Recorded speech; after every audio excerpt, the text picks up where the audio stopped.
But what you need, you can't have countries have huge trade surpluses over long periods of time. You have to enforce, and you have to penalize countries that have surpluses all the time, and let countries that have deficits all the time get back to balance. If you do that, you then get the benefits of trade. If you take a system that's been in place for generations, which the current one has been, even if it doesn't work well, even if it hurts your country, changing it is still, or changing anything that's been in place a long time is still a major lift, and it has, turmoil that accompanies it.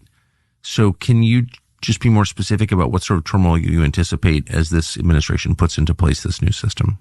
First of all, I have complete confidence that the president will do what he said he's going to do, right? And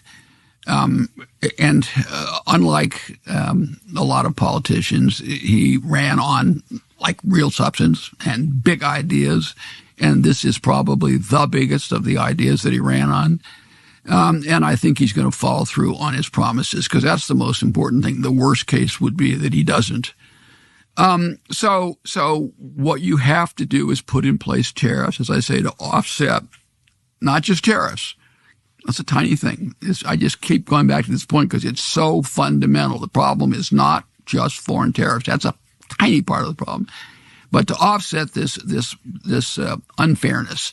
So he has to put those tariffs in place. When you do that, I do not believe you'll have inflation, and we should talk about that in a systemic, fundamental way. But you will have people who have supply chains that are going to have to make adjustments. You've got some things that may go up in price for some period of time. All these kinds of things will have an impact on people in daily life. But I think it'll be short-termed. I call them disruptions. I think it'll be short-termed. I don't think it'll lead to systemic inflation. And I think that people say, well, what should a businessman do? And I say the smarter businessmen and businesswomen are going to figure it out, right? And they get paid a lot of money to do that. And they're going to say, here are the rules.